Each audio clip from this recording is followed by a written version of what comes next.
Local news, national news, even feel-good news, delivering the topics that are relevant to you. That's why I listen to Joe. He covers it all. The Joe Kelley Show on WDBO. Well, hello, everyone, and a happy Monday to you. This is not the voice of Joe Kelley. It is the voice of Laurel Lee. Joe Kelley is still out recovering after his minor lung surgery, but he is doing really, really well. If you follow him on social media, you'll see he just posted like 2 hours ago, and he wrote, 6 days after my minor lung surgery, I'm at home recovering and feeling good. He talks about how his lung fluid, which Paul Cross, he posted another picture of his lung fluid. Yeah, of course he did. Of course he did. Joe, we don't want to see your lung fluid, dude. But he said he doesn't have much coming out anymore. He said he's not entirely out of the woods, as the pathology from lung tissue samples is not due for another week. It could be cancer, but it could simply just be a garden variety inflammation. In the meantime, he said, I'm 100% cleared to return to work and plan to do so Wednesday this week. So you'll have me today and you'll have me tomorrow. And then your fearless host, Joe Kelley, will be back with us on Wednesday. And it'll be back to being the Joe Kelley Show instead of the Joe Kelley Show featuring Laurel Lee. So you could be happy about that. You know, I'll still be around, though. I'm just going to switch seats. I'm currently in the host seat. Usually I'm in the anchor seat, though. So I'll still be here. I just won't be talking as much. Joe will have his microphone back. So that's very, very good news. Now, in the meantime, I would be remiss if we didn't talk about 9/11. I know it's been on your TVs all day. I know it's been all over your social media posts. But, you know, you can't not talk about it today. And gosh, I've been crying all day, y'all. Every year I see video and audio. I hear audio that I feel like I had never seen before, or I had never heard before. I was on the social media sites today, and just every time, and maybe I have heard it or seen it before, but every time it gets me tearing up. And I found some of the audio from air traffic controllers during that day, and I want to play you some of these air traffic controllers. Let me find the one I wanted to start with here. This one. Let's listen in. This is from the day 9/11. Air 175, recycle your transponder and score code of 1470. United 175, New York. United 175, do you read New York? Other 1489, do you read New York? No, 1489, go ahead. Okay, just wanted to make sure you read New York. Hello? Do you see that United 175 anywhere? And do me a favor, you see that target there, the 33-5 climbing? Don't know who he is. We have a hijack. We have some problems over here right now. Oh, you do? Yes, I can't get a hold of United 175 at all right now. I don't know where he went to. All right. Okay, I'll see if I have one. All right. United 175, New York. Hey, can you look out your window right now? Can you see God about 4,000 feet, about 5 east of the airport right now? Yeah, I can. Is he descending for the building also? He's descending really quick, too, yeah. Well, he's 500 feet now. He just dropped 800 feet in like one sweep. That's another situation. So on 9/11/2001, I was 11 years old. I was in 6th grade. And I was in 6th grade in a small town called Freeport, Pennsylvania, which is about 45 minutes northeast of Pittsburgh and about a half an hour, or an hour and a half, I should say, from Shanksville, Pennsylvania, where United Airlines Flight 93 went down.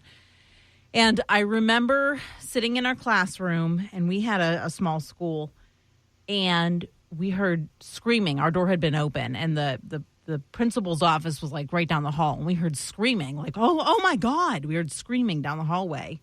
And my teacher, bless him, he was a brand new teacher. He had to be 22 years old. I mean, he was a baby. And we were his very first class ever. And you could see like he was making these nervous looks, glances outside of the hallway. And we kept hearing it. People going, oh my God. And finally he's like, okay, I have to go see what's going on. So he left us. And he was gone for maybe 5-10 minutes, and he comes back, And he explains to us that some planes have crashed into buildings and something else has crashed into the Pentagon. And I didn't understand. I'm like, I don't quite get what's going on. I was confused. And as the day went on, kids started disappearing out of our classrooms. Their parents were coming and picking them up. And by the end of the day, there was like 3 of us left in the classroom. And later I asked my parents, why didn't you come get me? And they said, well, we figured you were going to be just as safe at your school as you would be with us. So we trusted the school to keep you safe. And just the confusion of that day still. And I still, I was only 11. I didn't quite understand what happened. Even the days following, I didn't quite grasp what was going on. But I do remember us taping American flags to all of our windows. And I remember everybody, I had my whole neighborhood, we had taped flags to their American flags to their windows. And I'm joined in studio once again by my lovely co-host, my husband, Alex. And Alex, you're 10 years older than I was, so you were 21 on the day of 9/11.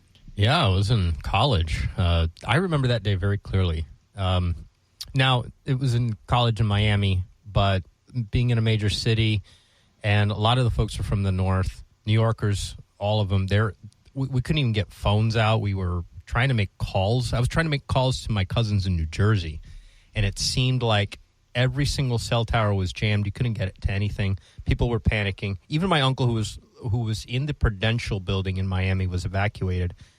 It was a crazy day. I remember it very well. A lot of people in my we were in a rec center. We were watching TV, and when everything was unfolding, it was really, I will never forget that day. More air traffic control from that day. American 11, climb maintain level 350. American 11, Boston. This is Adam. This is Boston. I turned American 20 left, and I was going to climb him. He will not respond to me. At all. Like he's turning right. Paul, were you on the radio that day? Do you recall? I was doing a morning show, so it was right in the middle of my shift. I was in New Mexico, so we were 2 hours behind New York time.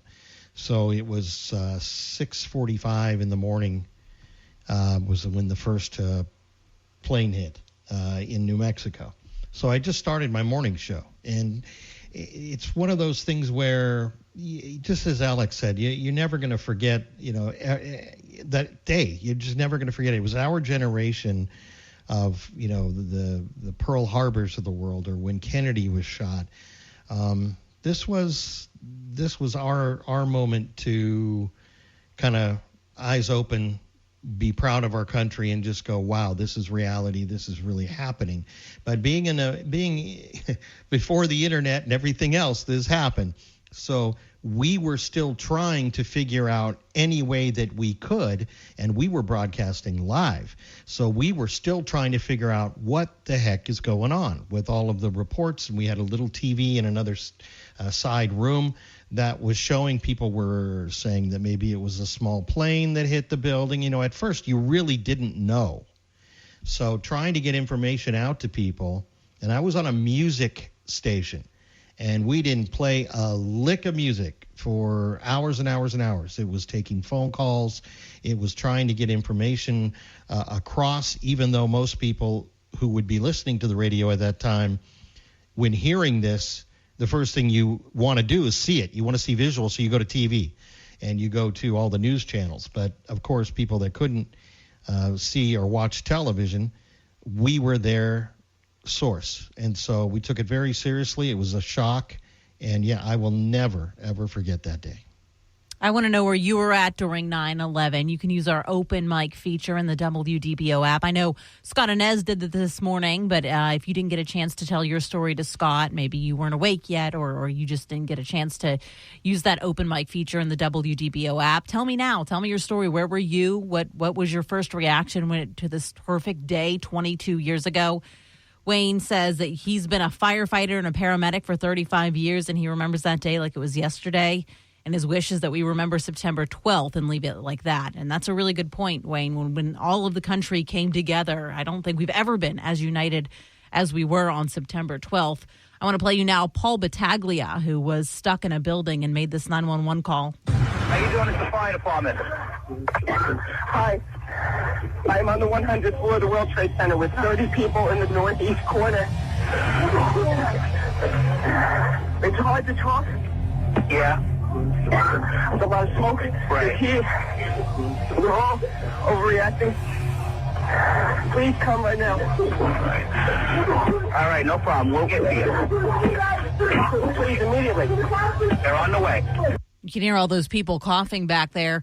This story popped up that said 22 years later, 9/11 first responders are still dying from illnesses tied to that fateful day. Hundreds have developed cancer or respiratory diseases as a result of the toxic fumes and dust that hung in the air around the World Trade Center on 9/11 and the days following. In fact, more police and firefighters have died from 9/11 related illnesses than died on the day of the attacks, including 7 deaths recorded just since last month. While scrolling through TikTok, I also found this really cool angle that I never thought about in the 20 years that it's been since 9/11. This is a guy named Comrade Senku, and he was actually in a federal prison on 9/11, and he tells his story about how the prison came together on 9/11. So this is a couple minutes long, but I just thought this was an amazing story that I wanted to play for you all. What was it like being in prison on September 11th, 2001? So I get to prison in 1999, and the first thing I did was enroll in college, and my out date was 2027. So when September 11th, 2001 rolls around, I'm en route to get my first college degree, and I was sitting in class, Anthropology 211, Race and Ethnicity. And this class was hands down the most emotionally charged class that I had, because you had anthropology, ethnicity, and race in an extremely racially charged environment full of hypermasculinity. Every class felt like we were a sentence away from a prison race riot. So September 11th, I'm sitting in class, and our Professor Wade went to the main office to get some copies of some papers he was getting ready to pass out. We'll finish that, his story about how a prison came together during 9/11. More on that next, and your stories from 9/11 here on The Joe Kelley Show. Now, the 3 big things you need to know. Three. A judge sentences a U.S. Marine who pleaded guilty to participating in the January 6th Capitol riot to 279 hours of community service, 1 hour for every Marine who was killed or wounded fighting in the Civil War. Two. Search and rescue efforts continue in Morocco as the death toll from last Friday's earthquake rises to more than 2,600. One. Solemn tributes are taking place today across the country, remembering those who lost their lives in the terror attacks on September 11th, 2001. This is WDBO 107.3 FM and AM 580, Orlando's news and talk. Welcome back to the Joe Kelley Show. My name is Laurel Lee, and for the beginning of the show here, we're going to remember 9/11. I don't think we can go on the airwaves today and not at least mention 22 years ago, one of the most horrific days in American history. I was playing before we had to stop for the commercial break a story of a guy who was in prison during 9/11, and that's just something I never thought about. And at first I thought, oh man, this would have been craziness, but he really has a nice ending to the story. Anyways, he was saying how he was actually in a college program while he was in prison, and the professor left to go get some papers that they were printed out, and we pick up in the middle of his story where he says the professor was just coming back. And he comes back to class and he says, something is going on in New York. I just seen it on the television in the office. And about 30 minutes later, we hear emergency count come over the PA. Now, emergency count is one of the last things you want to hear in prison, because what that means is everybody in the prison is going back to their cell. They are getting ready to count the whole prison. But the thing about it is, you don't know when you're going to be coming back out. One time, 3 guys escaped from the institution I was at. They called emergency count, and we didn't come back out of our cells for 6 months. So they get us all to our cells, and then we find out that we are going on lockdown for national security. We was actually in our cells for 3 months after 9/11 happened. At the prison that I was at, we have televisions in our cells. So during this time on lockdown, everybody is consuming information about the developments of what took place during that event. Now, every 2 days, they would let us out to take a shower, and we would have to walk down the range to the shower. And what you began to notice is guys started to make homemade American flags, and they would hang them on their cell bars. These flags were hanging on cells across racial lines. It was hands down the most unified I've seen the prison population during the course of my 21 years in prison. Everybody was an American. And the loudest unified cheer that I heard during my time locked up is when it came on the news that Osama bin Laden had been killed and the prison exploded.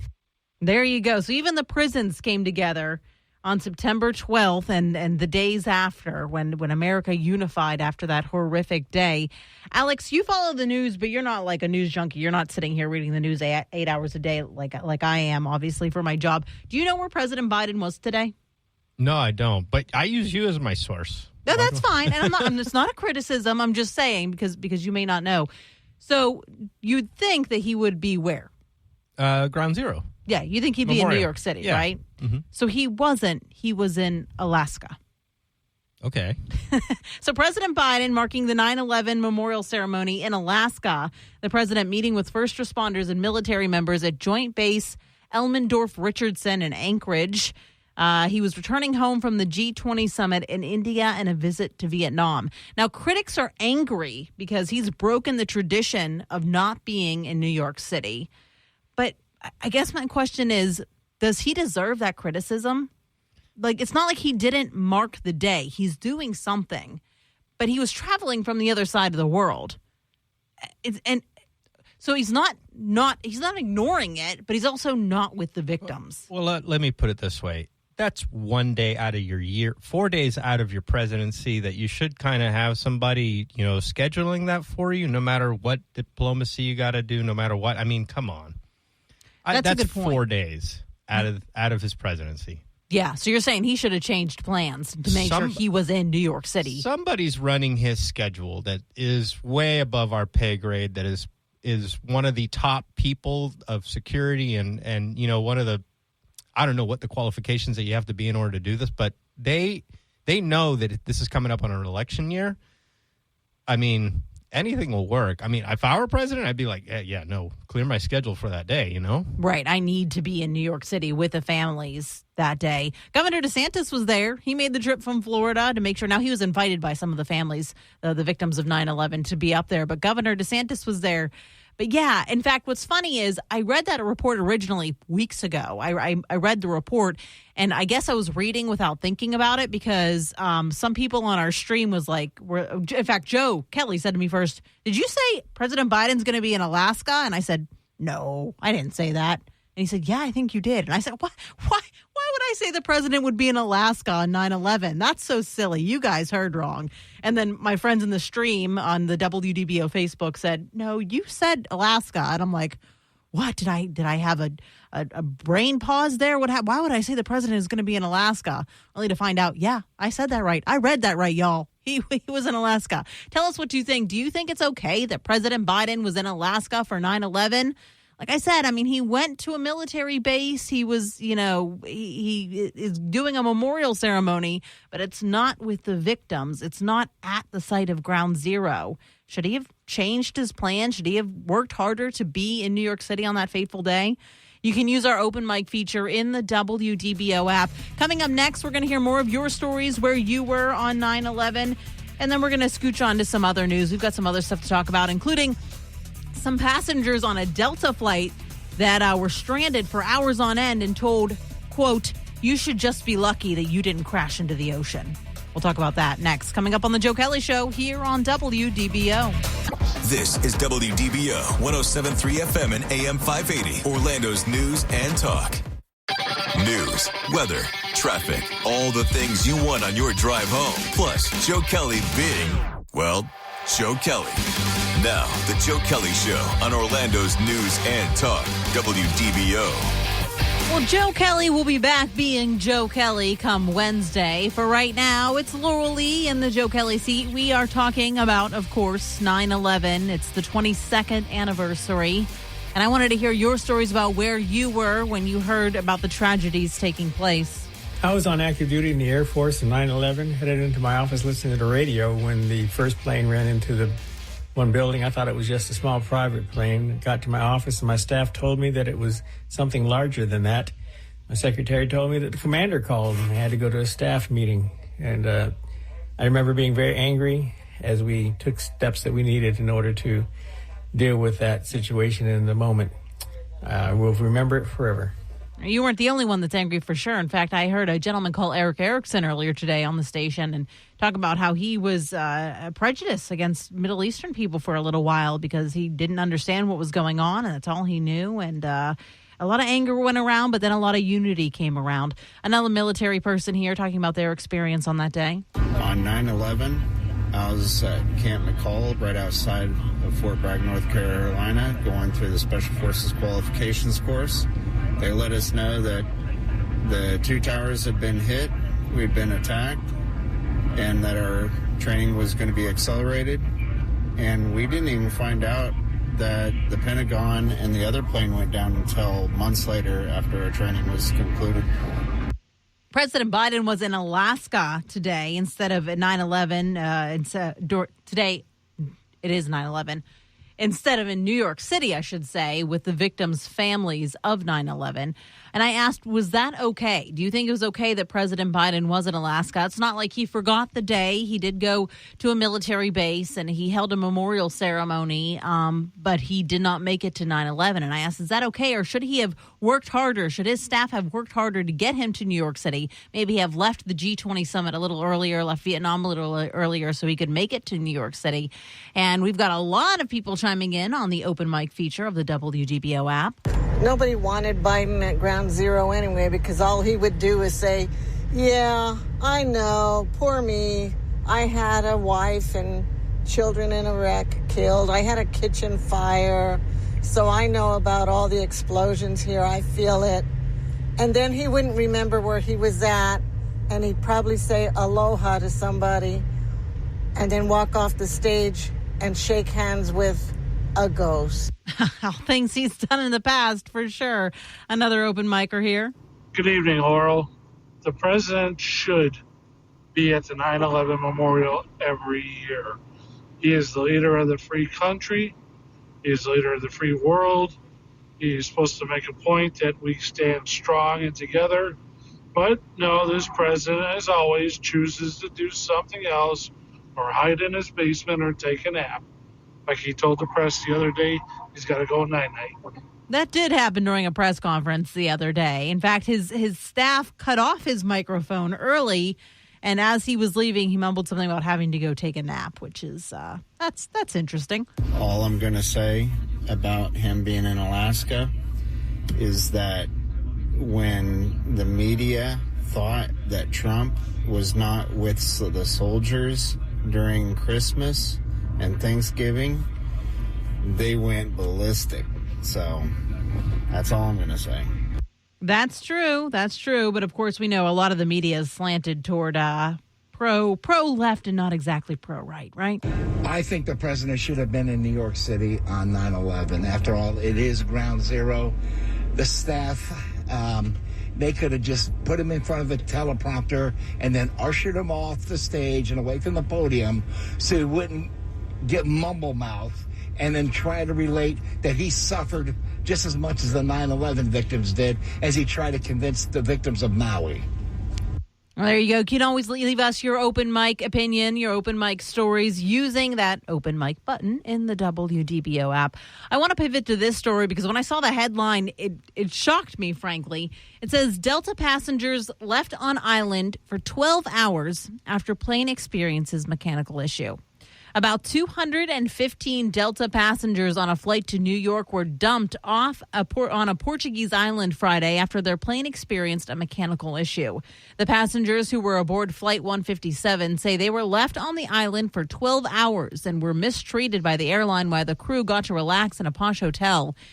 We were abandoned by Delta and treated like encroaching roaches by airport reservations on, I should have read the island ahead of time, Terceira Islands, says passenger Nan Asante Smith, adding that the airline reps displayed a reckless disregard for human life and well-being. She goes on to say that Delta refused to give passengers food or water during the 12-hour wait. When they complained, this female rep told us we should be grateful that they allowed us to even be here and our plane didn't crash into the sea, Asante Smith said.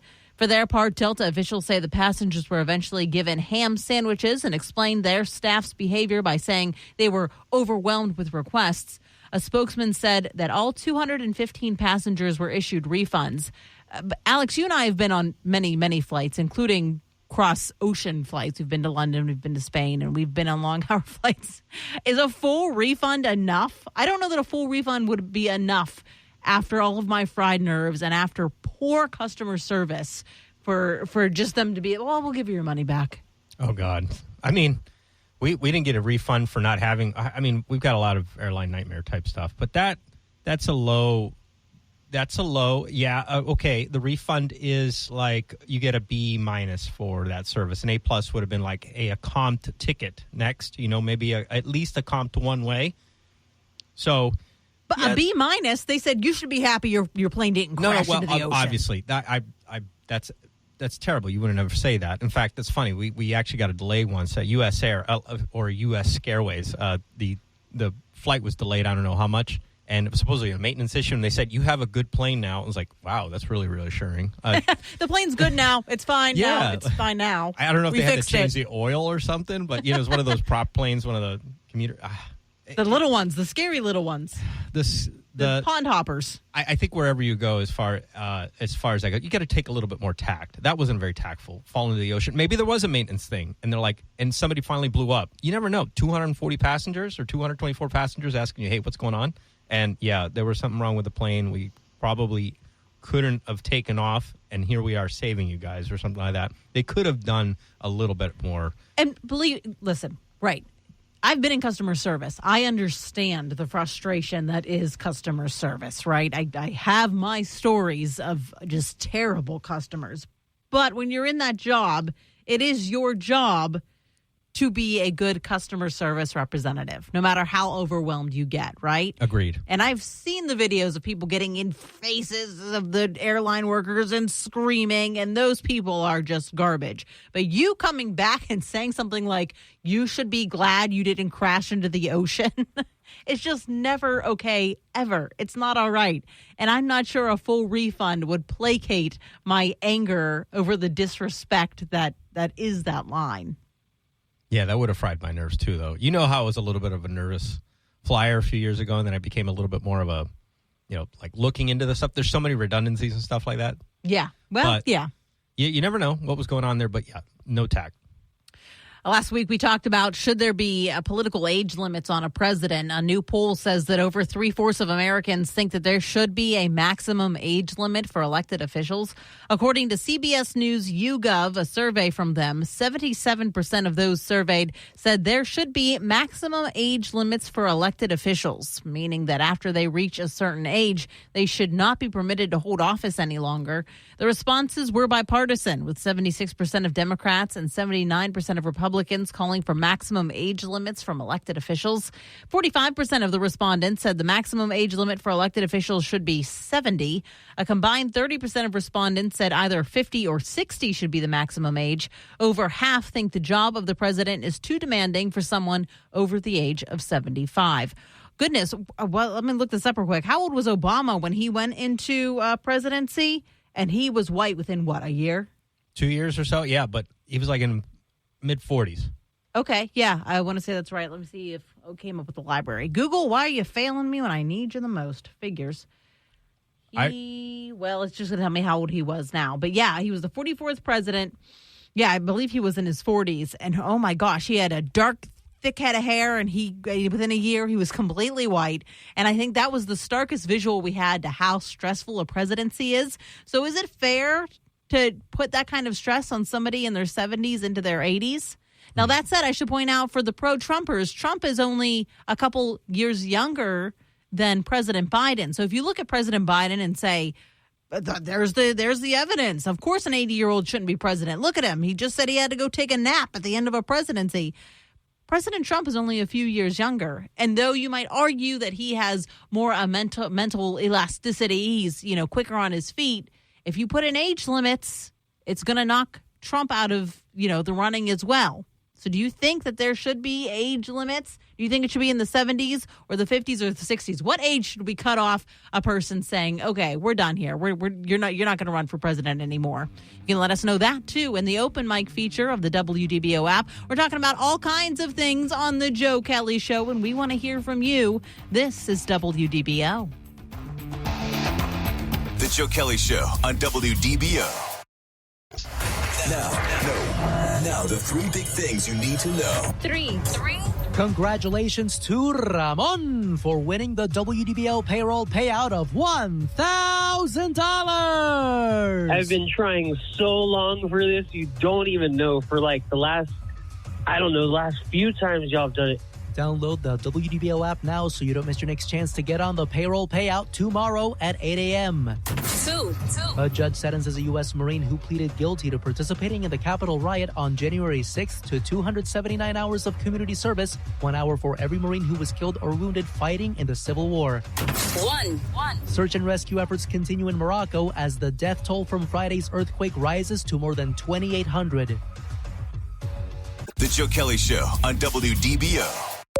Connected to our community. Talk local issues and events with Joe Kelley. Use the open mic in the WDBO app and let Joe know what interests you. The Joe Kelley Show on WDBO.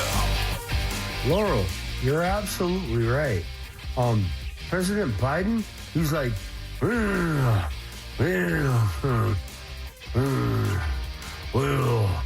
I just need to go to sleep. Take a nappy nap. Take a nappy. Okay. So we're talking about cognitive abilities and presidents and if there should be political age limits, and that's what that open micer had to say. Over 3/4 of Americans think there should be a maximum age limit for elected officials.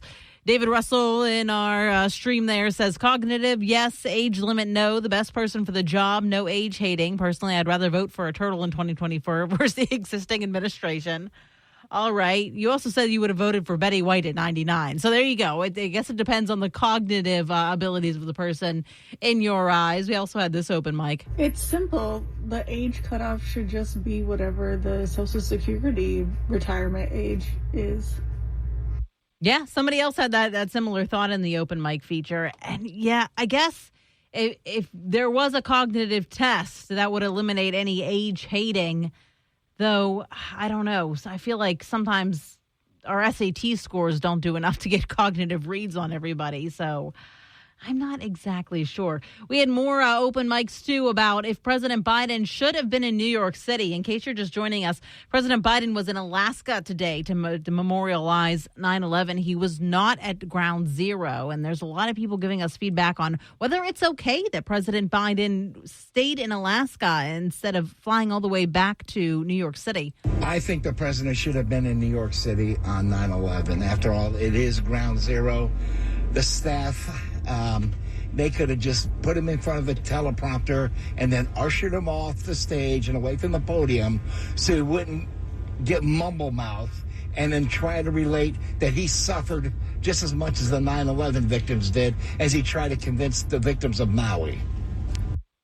Yeah, the victims of Maui were not thrilled with him. In fact, when he landed there, a bunch of protesters had the sign "No comment" because when he was originally asked about the Hawaii wildfires by press, he said "No comment." So when he landed, he was greeted by people that were not thrilled with him and held up all those signs. I'm kind of back and forth on it. Do I think the president should have been in New York City? Yes, that's where it mainly happened.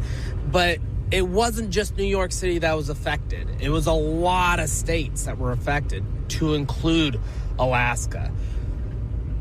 So I can see that point. I can, but there were so many places that got affected, Alex, like you were saying. I mean, it wasn't just New York City. He could have been at Shanksville. He could have been... Yeah, he could have been at the field. He could have been at the Pentagon. Alaska's pretty far. I mean, yeah, sure. Everybody was affected. The whole country. I mean, remember when we went to Hawaii? I mean, there's still people visiting the Pearl Harbor, Right.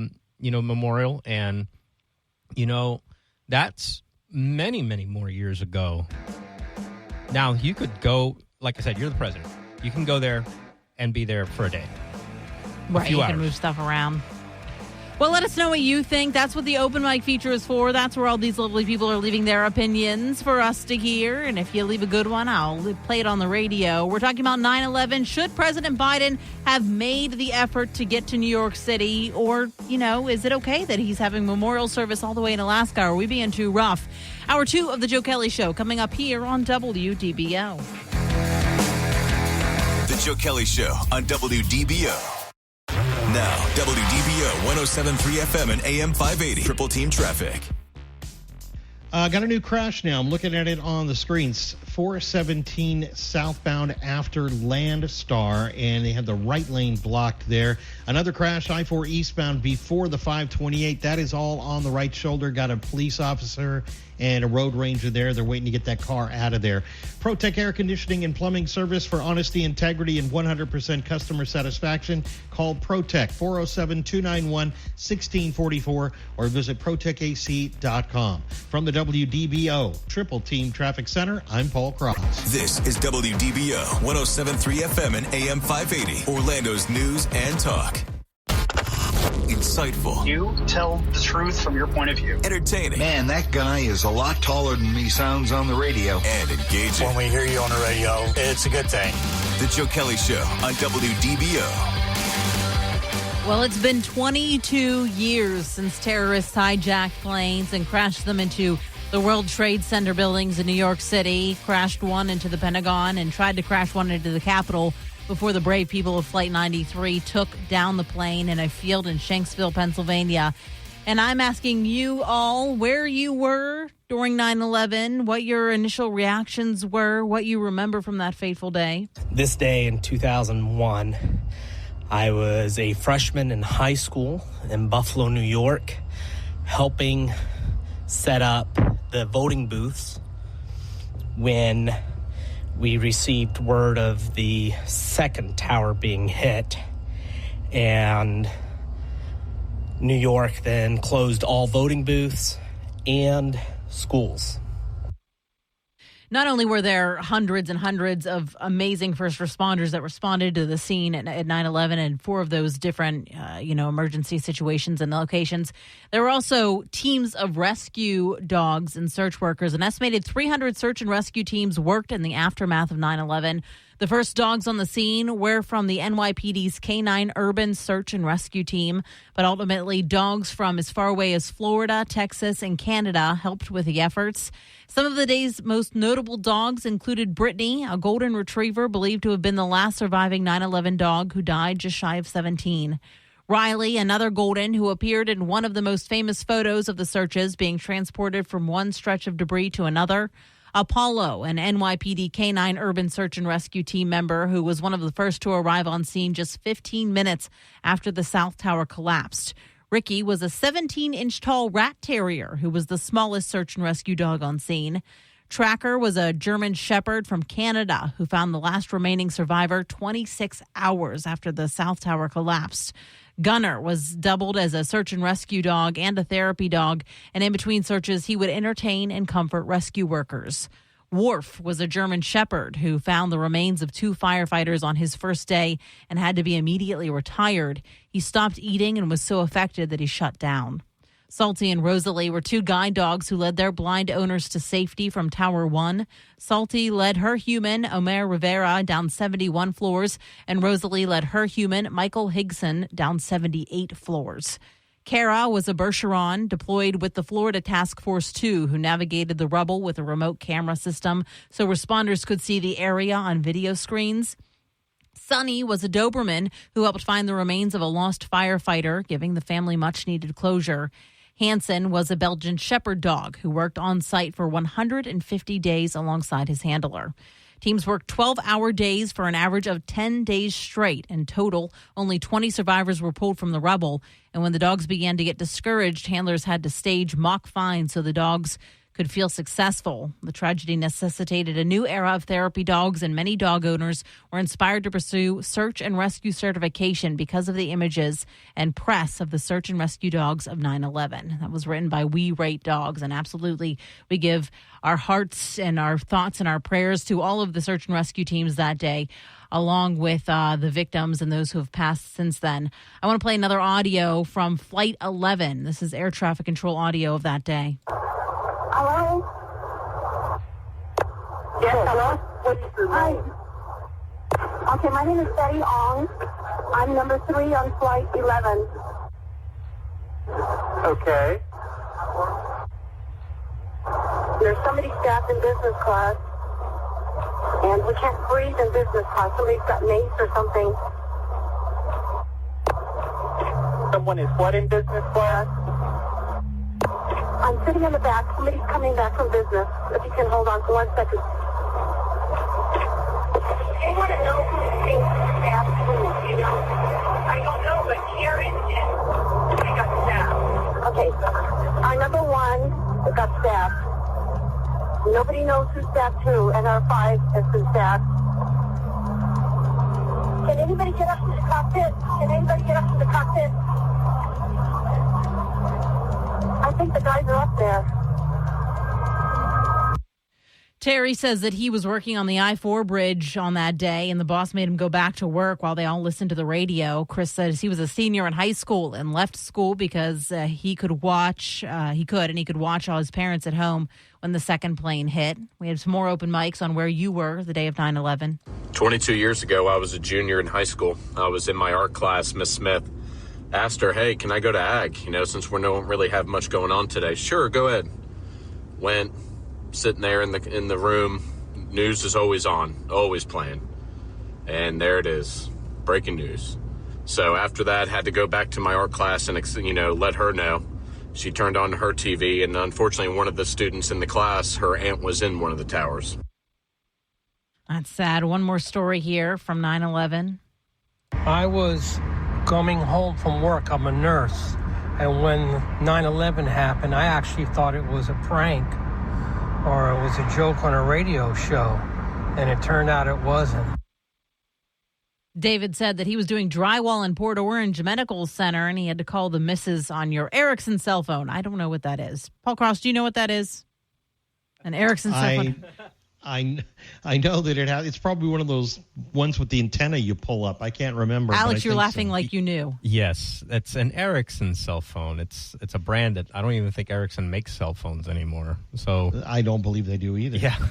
So mine was a Motorola. But, okay. But it was one of those Motorola flips. It wasn't the Razr. So, yeah. Before my time, sorry. We went on to ask if it's okay that President Biden spent 9/11 today in Alaska instead of being in New York City or at the Pentagon or in Pennsylvania. Just imagine if it was Donald Trump, not at New York City, and instead he was in Alaska. That would be impeachment. You think they would have impeached Trump if he wasn't in New York City today, Alex? Oh no, yeah, it was that they would have. There was pitchfork and forks, angry mob type stuff. If it was, they always wanted to find a excuse for that guy. So yeah, probably. Chris, you okay? Now we're switching over to cell phones. It seems you had a Qualcomm. Okay, what the heck was a Qualcomm? That's. Paul, you're laughing like you know. Do you know what a Qualcomm was? Qualcomm is a certain type of electronic. I mean, it's one of those things that sooner or later bigger companies gobble up the smaller companies, and then you have 3 companies, and you've had 20 in the past. So there were brick phones. There were phones that were they were probably just as heavy, because I remember them being so big as like bricks. And that was like, wow, look at this. It's my mobile phone. I can take it anywhere. What brand was that? So. Do you remember? Oh, gosh, I don't remember the brand name. I remember even working in radio back then, if we were able to take the phone out and go somewhere and broadcast with it. It was like, look at how cool this is. We can go and broadcast anywhere. And some of them even have little briefcases or suitcases that they had to fit into, and they were wired. You couldn't just take the phone out and walk in. You had to carry the briefcase with you because it had a wire from it, and that was our mobile phone. So these kids these days don't know what we had to go through in sacrificing for them. I'm glad you changed the subject. My gosh. A brick phone doesn't even come up. Like, our searches don't even give us our old searches anymore. Brick phone is coming up with something else. I have to If find you Google brick phone, it's not coming up. It's not coming up. That's how old we are. Old I am, at least. That's crazy. Well, come on. I could be your father. That's why you're making me. I could be Laurel's father. That's when I found out the other day. She said she's 11. Here, right? I'm just talking like we're not even on the radio right now, but it doesn't matter. I'm sure. I was 11. I was 11 during 9/11. She said she was 11 during 9/11. I was like 36, 37 years old. So, yeah, I could be your father. So, yeah, these brick phone things, if you can't find it on Google, then I don't know what the Google is. I don't understand. I found it. I dug a little bit. They were Motorola's and Dynatac. Dynatac. Okay. I remember Dynatac as well. Yeah, they have a brick phone Nokias too that were, but I think those came afterwards. But yeah, those things were huge. You couldn't like put them in your pocket. There was none of that. Yeah. Well, now we're going back to the flip phones. You see that now? We've gone from just the tablet phones to now they're making a tablet phone you can fold again. So now nostalgia can be cool. So now you got the flip again because you got the bend ones that, pretty soon we'll be opening them up like, 6 different ways, and they're going to be as big as a large screen TV. You know what I mean? It's just the way it is. Yeah. Michael says Qualcomm just makes chips for the transmitters on the phones now. Okay, there you go. They've switched to chips. Okay, yeah, that's right. Beth says her first phone was a bag phone. I kind of remember. I think my parents had one of those. Oh, yes. Oh, yeah, bag phone. Yeah. Yeah, anyway, I don't know. I'm old. That's all I can say is I'm old. We, of course, didn't mean to make such an abrupt switch from 9/11 to cell phones. Of course, our hearts and our prayers go out to all the families. We know today is a mournful, sad day. If you had any family in the buildings or in the planes, our hearts are absolutely with you. And make sure the kiddos know, the young ones who weren't even alive. That was one of the comments one of the officials made at the memorial service today. Is a lot of people, alive today weren't even alive during 9/11, and so we need to make sure that our kids understand the significance of this day, understand why still 20 years later it makes a lot of us tear up, and we just want to send our hearts and loves to everybody today, to everybody that's mourning this day in 9/11 22 years ago. All right, let's switch over to another story, which I admit isn't as. It's not happier. We're going to get to happy stuff at 6:35, I promise. We're going to talk about Disney at 6:35, so we're going to go to happier stuff. But I want to read about this puppy that's recovering from California, in California, after health officials were forced to give it Narcan to save it from a fentanyl overdose.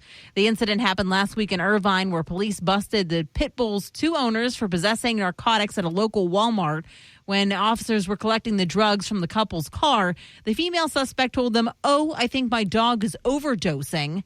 The police officer adds she knew the symptoms because it was the second time the dog had overdosed. The officers immediately went into action, administered the life-saving Narcan for the puppy. And they're happy to report the dog is successfully recovering fully, and that the Animal Service Unit will take possession of her. And that caught my eye because I had another story about Texas lawmakers making it harder for people convicted of animal cruelty to own animals again. The new animal possession ban applies to people convicted of being involved in dogfighting operations and those who hurt an assistance animal or are found to be cruel to non-livestock animal. There is no exemption for offenders to own assistance animals during their 5-year period. State Rep Matt Sheehan wrote that the bill explains we need to make sure that our animals are taken care of, and we're not going to tolerate any type of animal abuse. So my question is, why is this not a federal law yet? What is holding back our officials from making a list of animal abusers, like a 2 strikes you're out type thing? Or do we not care? Because Alex laughs at me, but every time I see Michael Vick on the television, I boo him. I'm like, how did we let that man back into our NFL after he was convicted of dogfighting, after the horrors that were found in his backyard?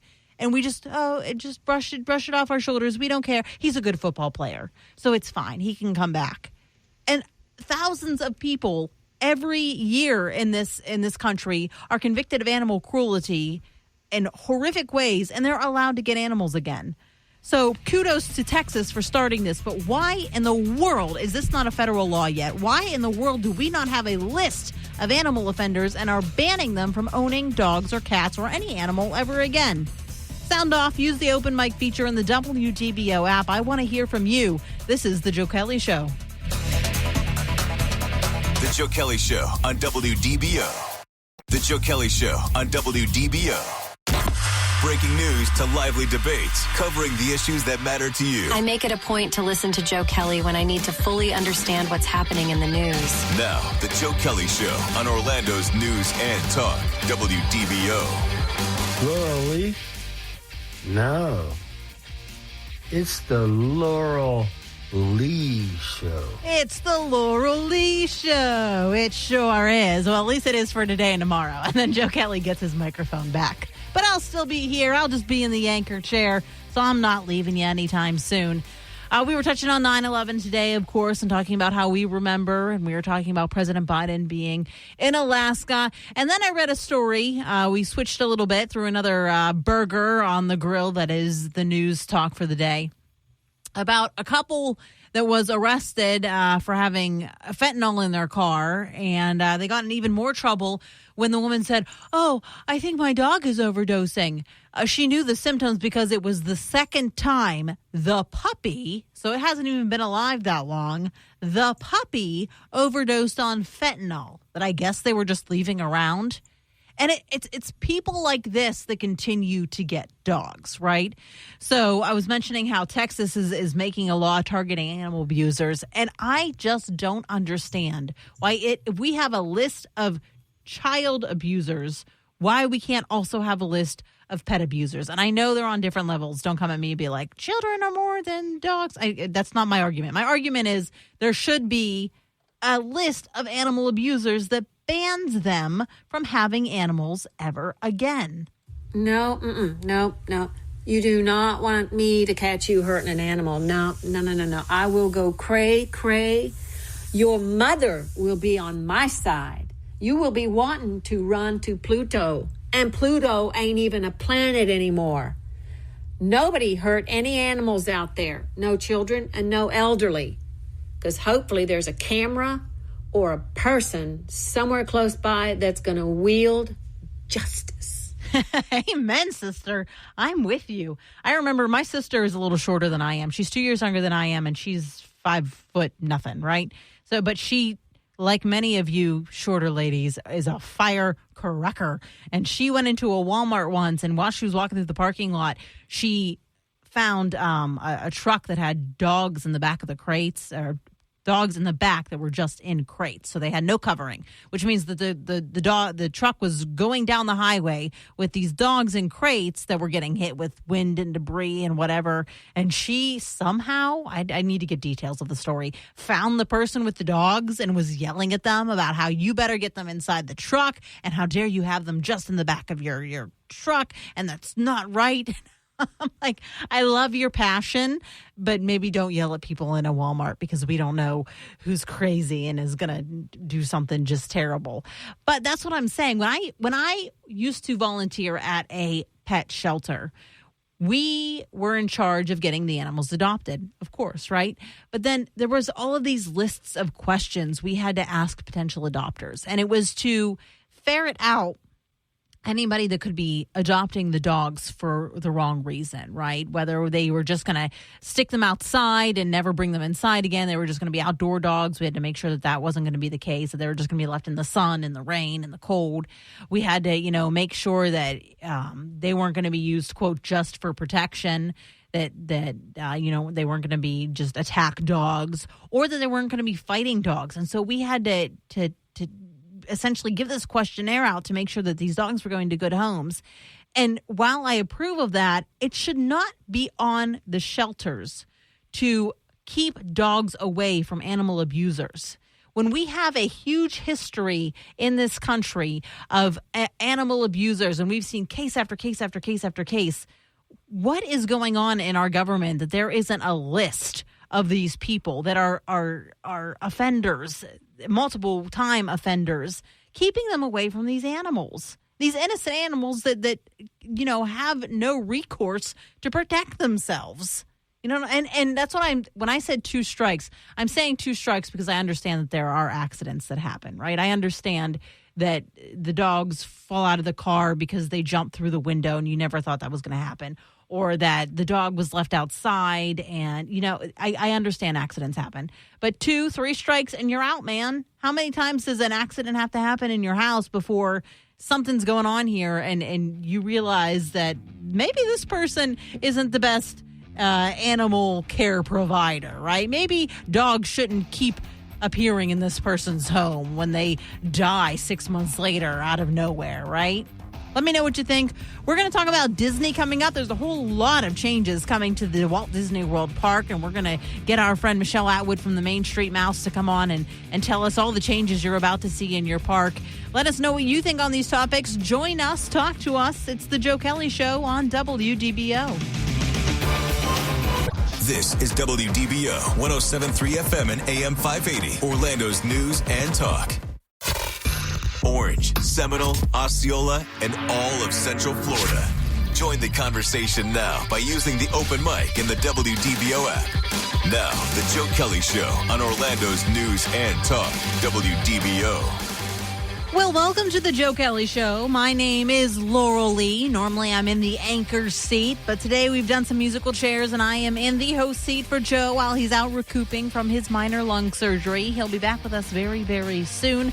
But in the meantime, it's me in the host seat alongside my husband, Alex. We've got Paul Cross, your traffic guru.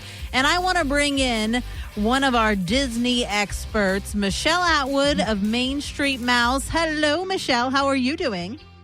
I'm wonderful, Laurel. How are you? I'm good. I'm excited about all the Disney news. So I'm scrolling through all of my social media this weekend. And first of all, D23 was happening. And was it happening here in Orlando? Yes. So every other year they do what's called Destination D23, and it's at the Contemporary Resort for the weekend. So it's kind of like a smaller version of what they do out in Anaheim, and they switch it every other year. But it's a fan event for D23 members, and they always end up putting out like theme park news and breaking news and things that fans would want to hear. Amazing. So sometimes the D23 announcements are, we've just got some new movies coming out or new TV shows or something's happening in Disneyland. But this time around, we got a lot of news about changes coming to our Disney World. Yes, actually 3 of the 4 parks are getting transformed in certain areas, with the most being, I would say, Epcot. Would you like to hear what's happening at Epcot? I do.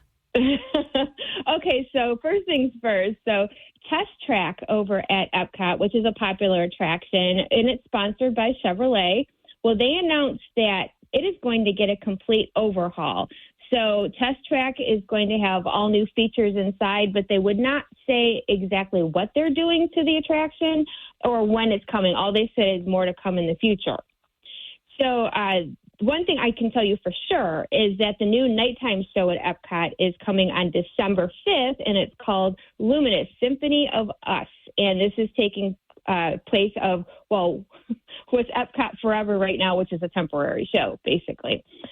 And another exciting date coming, October 16th, Journey of Water, inspired by Moana, is opening to the public. I actually got to see a preview over the weekend, and it's actually pretty nice. It's got a lot of fountains and interactive things for guests to do.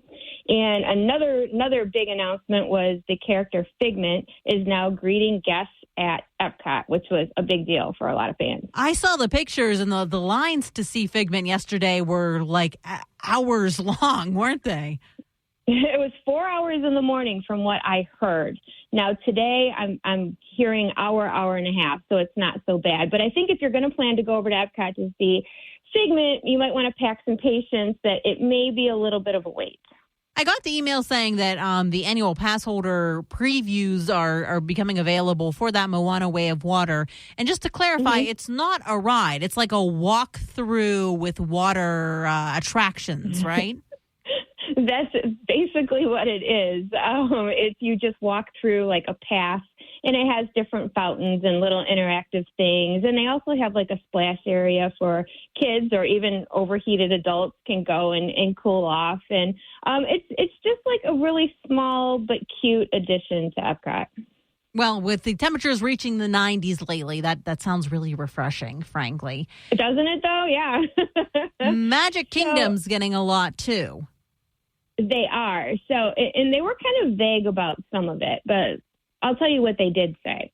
So there's a new Pirates of the Caribbean themed lounge coming to Adventureland at Magic Kingdom, and they have not said anything about it other than it's coming soon, and it's like a pirate's tavern. So I thought that was kind of interesting.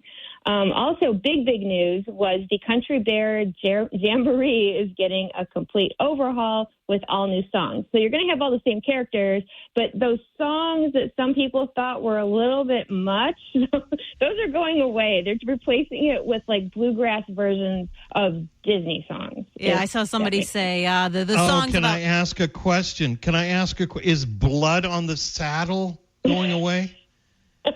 Yes. It is. Oh. It was really I sing that song. In my car, I sing that song out loud. I love that song. Yeah, somebody was saying that cheating on your wife and murder songs might be disappearing for a minute. You know, I'm actually surprised that it's lasted as long as it did. Me too. So that's okay. I mean, you know, Disney fans don't like change, but I guess this is one that, you know, is definitely needed. But a lot of guests over at Magic Kingdom are waiting for the Hatbox Ghost addition to the Haunted Mansion. Now, they have him out at Disneyland's Haunted Mansion, but not here. And they've been teasing it out for a while. So Josh D'Amaro said that he will be appearing at our Haunted Mansion in late November, but did not give us a date. Because I saw a lot of people, they did recently close Haunted Mansion just for a little bit to do just a little revamp. And everybody was praying and hoping that that was because Hatbox Ghost was going to appear, only for Haunted Mansion to reopen and no Hatbox Ghost to be there. So I'm glad he gave us at least a little bit of a date on when we're going to finally see that ghost. And then the third park getting some stuff is Animal Kingdom. Yes, ma'am. So, you know, the whole area in Dino Land USA is, well, part of it has been taken down, and there's just a little bit back there. So they are planning to put a whole new land back where Dino Land USA is. Now, they did give us little hints that there could be something back there inspired by the movie Encanto and also Indiana Jones. So they're saying that possibly that the dinosaur ride back there that's been there forever, they may be transforming that into an Indiana Jones attraction, but they just gave hints. They didn't say for sure. Fantastic. Thank you so much. That's Michelle Atwood of Main Street Mouse. You can check her out on Facebook, on the social medias for all the latest Disney news. We appreciate you. You have a wonderful Monday. Thanks, Michelle. Thanks, Laurel. More coming up on The Joe Kelley Show here on WDBO. The Joe Kelley Show on WDBO. The Joe Kelley Show on WDBO. Talk and discussion on the latest breaking national news. Crude oil prices continue to fall. Local news. You're not going to have Disney have its own government in Central Florida. And stories that matter to you. Use the open mic in the WDBO app and let your voice be heard on The Joe Kelley Show. Speaking of Disney, nearly 15 million households will once again be able to watch Disney-owned channels like ESPN and ABC. Reports say the media company reached an agreement with Charter Communications. Disney pulled its channels from Charter Spectrum cable systems late last month after the two parties failed to reach a deal. The blackout prevented sports fans from watching high-profile events like tennis's U.S. Open and threatened the first Monday Night Football game of the NFL season. So 3 cheers for that. I saw people complaining about Spectrum and Disney's fight on pretty much every single Facebook group I was in. People were mad about it. So I'm very happy to hear that they've made a deal. We're talking about all the changes coming to Disney. Three out of their 4 or 5 parks are getting changes. Animal Kingdom, Epcot, Magic Kingdom are getting big overhauls that we're going to be seeing in the near future here. When are they going to get rid of that giant golf ball? They're not going to get rid of the giant golf ball. We like the giant golf ball. Spaceship Earth. But that is a ride that could use some updating, speaking of, right, Alex? I mean, we end with Steve Jobs. And I'm like, okay, a lot of things have happened since. And then we get the Matrix. I'm like, that's it. And then, that big dark area was a big city. A lot of people from my age group probably remember that. That's all like, it's imagine a whole bunch of like, I don't know, bed sheets are on top of it and there's no lights on. Wait, what dark area? When we're going backwards through Spaceship Earth? Yes, that projection that you see with the moon or the Earth. It's like we're looking down at the Earth. When you spin backwards, there's a city there that's all, there's like a neon city. I think if we could all look on like Google, you'll be able to see some of that stuff. But there's that can be reimagined. I was a little bummed that they're going to redo Dinosaur because I really like that ride. But at the same time, we were just watching the new Indiana Jones, and I was saying, why don't we have an Indiana Jones ride? There's so much opportunity for an Indiana Jones ride. So do you think they're going to put a ride there in Animal Kingdom? I think so. I hope so. I like I like that ride too, but it is a little dated. It was like one of the first rides in Animal Kingdom in the mid-'90s, right? I think so. So what updates did they not announce that you're bummed about? Well, obviously the Spaceship Earth needs an update. I would love to have seen an extra pavilion in Epcot. Like we have a live action Jungle Book. Why not India? Oh, that's interesting. They could have had like a Jungle Book theme restaurant too. Mm-hmm. That would have been cool. I'm bummed that, well, I'm not bummed because I guess I'm preemptively bummed because I expect the new Pirates Tavern to not have alcohol because Magic Kingdom kind of famously doesn't do alcohol except for at Tony's in the front of the park. But at the same time, how are they going to have a Pirates diner or restaurant and not have alcohol? So the question is, if they do have alcohol, are they just going to do beer and wine at the sit-downs, or are they going to go with like a rum drink? Since Jack always says, why is the rum gone? I hope so. Maybe there's... So take a page out of what they did with Oga's. 45 minutes, 2-drink minimum, not a way that you can get in there and get sloshed. So Oga's Cantina. Oga's Cantina. Two in Hollywood Disney Studios. Oh, right. I have to, oh my gosh, I remember we are the Star Wars fans here. There's a Star Wars bar. Obviously, a lot of people know we're Star Wars fans. There's a Star Wars bar in the Star Wars Galaxy's Edge called Oga's. You can only be in there for like 45 minutes. Usually there's 2-drink minimum. So they could do the same thing over there. It's pretty popular. That is the most populous park. Magic Kingdom is called Disney World if you're a layperson. So there's going to be no problem filling that up.